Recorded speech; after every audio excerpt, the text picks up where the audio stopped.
Hey everyone, Gavin with Fanboy TV here, back at Other Worlds Austin. I am joined by Steve Armlui, the writer-director. Mandy Amano, actress. Alex Villarreal, producer. and you guys did Princess and the Sun Devil, right? That's correct. Sun Devil and the Princess. You can give I got her right. She's like, I'll totally take top billing. Okay, so please tell me this is the start of something that's going to grow. Hopefully it is. Yeah. This was we shot this teaser as kind of a way of showing what the world would be like, because now we're trying to make the feature. So the idea is to, here's what it looks like, here's what everyone looks like, kind of breathing, walking, fighting, kind of being heroic, and because it's kind of weird to do a movie about a giant orange horn guy. And Really? yeah. So I figured let's shoot something and let's everyone see what it looks like, and it was really fun. I think it really worked well. It gave us a real like tip of the iceberg into the world. Which I think was a brilliantly well done, beautifully make-upped, beautifully acted setup, and I was like, that's it? I want more. Thank you. So what was your favorite part of making this, outside of the fact that it's not Hellboy? Well, I think my favorite part was it's hard to say, it's like the whole thing. It's like to kind of do like something that's really me, and I didn't have to compromise anything. I got to put who I wanted in it. I didn't have to like finish up in a day. I got to like really do it the way I wanted to do it. And I mean, the people I worked with were just incredible. Like, I moved to Hollywood to make a big movie, and I've done movies, but they were kind of compromised. So this was like my big movie in a small package. So I got to work with like the Skotek brothers that worked on Aliens, and the guy who worked on Star Trek, and like Mandy and Evan. Of fun things. Yeah, like so. I mean, what was your favorite part?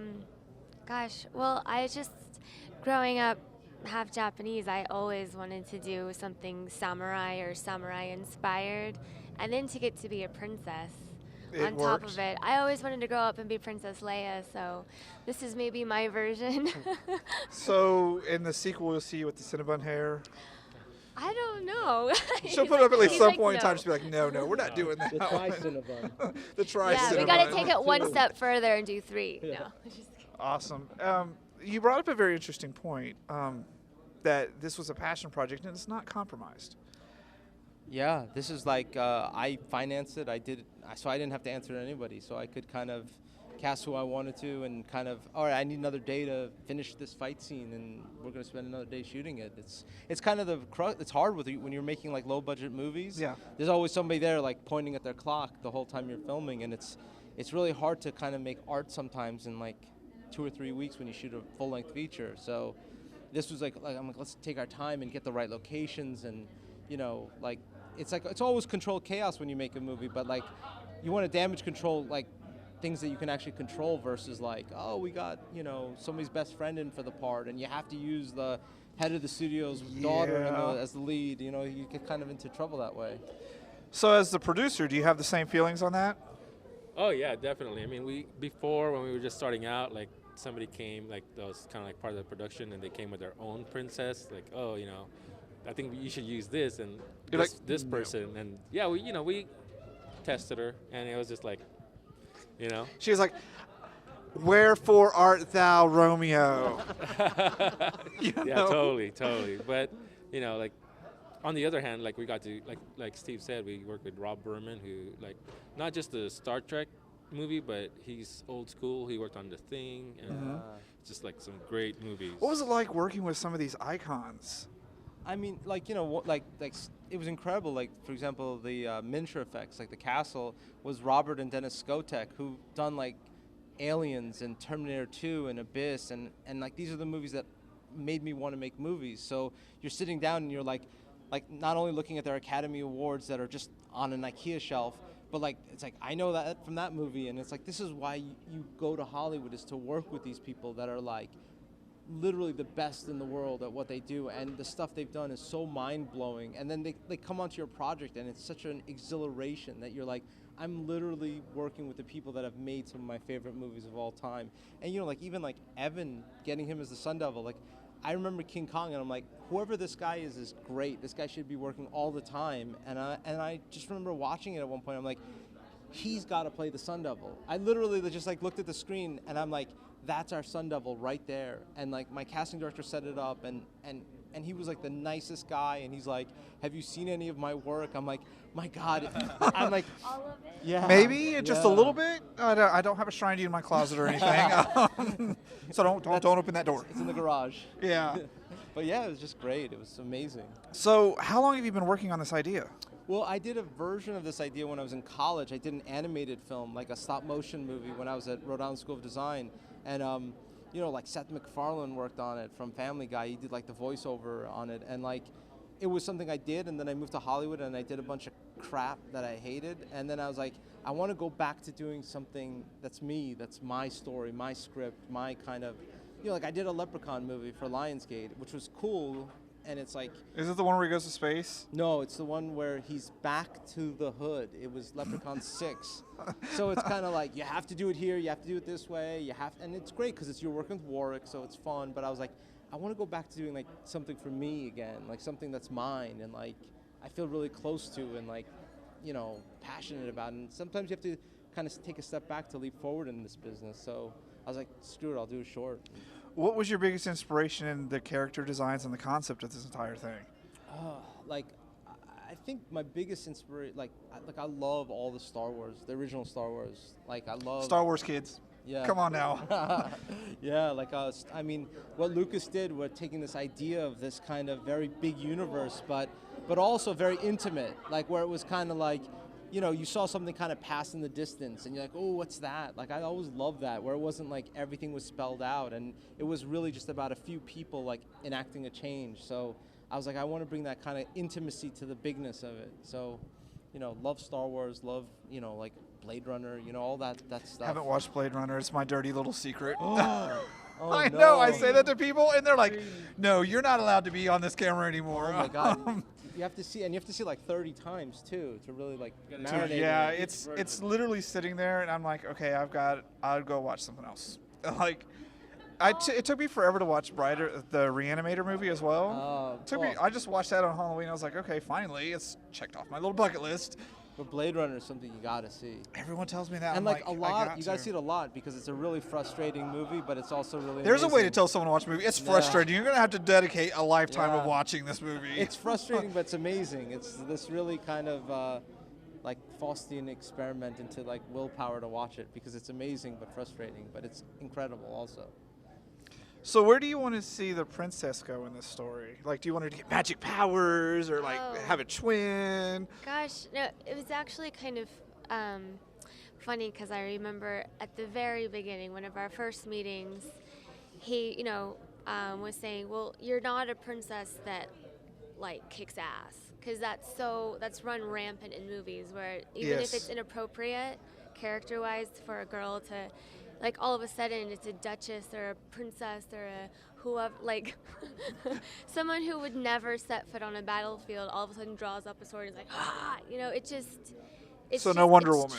trendy to have the girl just kind of roll up her sleeves and be a badass too.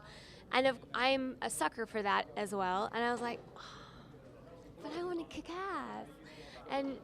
But then as we were like, he was like, no, your strength comes from someplace else. It's a more spiritual, it comes from a spiritual place. So that was really fun to kind of like shift gears from what's trendy and what oftentimes is inconsistent with who a character should actually be, Yeah. just for Hot girl doing kung fu. yeah, just to be poppy and, you know, go along with that. But so it was really cool to find that center and find strength and to kick ass in another way, you know? And so I'd really like to see the character really embrace, as I did, as the actress playing her, that kind of strength and femininity and spirituality, and not everything's about, you know, beating Picking up a someone sword and up. going, wah, wah. Exactly. Although, you know, blood splattering everywhere is always kind of good for a movie. So. That's true. But that's what Hero Hall was for. Yeah. Yeah. So you have kind of like the strength from two different places working together as a team. And that I really love. And that's also like a temptation, like the fight choreographer with the knife. It's like, she's gonna get the knife now. It's like, okay, but we want it to be like emotional and like you know, like she's desperate and trying to stab him versus like, you know, like perfect form. So that Like was, she's learned ninjutsu her whole life. Yeah, exactly. Princess ninjutsu. Yeah. So, an interview earlier brought up an interesting fact that there's people are wanting to produce more TV. Could you see this as a TV show as opposed to a movie? I could see part of the storyline being a TV story. Like, I mean, one of the interesting things about the feature is it's very much laden in the past, and I would love to do like the story of Hirohawa's father as like a series would be really great. Like, kind of chronicle like what led up to the movie, basically. Like, his father was like a famous warrior, and it was basically like the concept is he let his father down, and like it's like just interesting to see like where his father went, what he's trying to like live up to, and that would I think work really well as a TV show, like an episodic, like a Game of Thrones, because I think the TV is just doing incredible stuff now. I mean, There's quite a bit of incredible stuff on TV. incredible, like you know, just any constantly keeps upping the ante. You know, every show comes out and you're like, how good is Fargo going to be? That's going to be awful. And I it's was surprised by incredible. Fargo and From Dusk Till Dawn. I The one on haven't seen El From Dusk Rey. Till Dawn, Because yeah. I love that movie. And I was Right, like, how are you right. going to do his TV show? It rocked. Yeah. So it's on Netflix. Go watch We'll it sometime. That. You watch Ah, yes, and we'll Yeah. report on it. Which one? I'm still watching it. It's my 5th viewing this week. So good job on the film. Thank you. hope it goes into something bigger because I really want to know what's in the castle. Because it's just kind of floating Oh. around. I'm like, that's evil. Oh, there's some fun stuff on the castle. There's got to be some fun stuff on the castle. So how's everyone at Other Worlds Austin taking it so far? I think everyone liked it. It seemed like people really they were laughing and kind of cheering at the right parts. It was kind of fun. Yeah. So no booing, no, oh, this thing sucks. Get it off screen. Unless they were doing it behind, Yeah. you know, Not to unless our they did faces. it when they were walking out, but it seemed like everybody was enjoying it. What has been your favorite film at the festival so far, besides your own? I liked Aura. Aura was kind of really cool. The movie Yeah. about the experience with the teenagers. That was Yes. fun. That was really fun to watch. And We'll have more to see. yeah, we still have more to see also. The Well is good. The Well. Yeah. The Well. The Well. The Well? I liked Yeah, yeah. Bloody Knuckles. That was my favorite. I haven't seen that. I haven't seen that Bloody one. Knuckles followed by Time Lapse. Oh, I okay. love Time Lapse. It was Yeah. Yeah. really, really good. It's an awesome festival though. It's so cool that the festival's doing like all genre, all like Yeah, as soon as I heard about it, I was like, hey, we got to go. We got to be part of this and go have fun. And I honestly was not expecting this caliber of movies. I was expecting, something different. And I've been blown away by everything.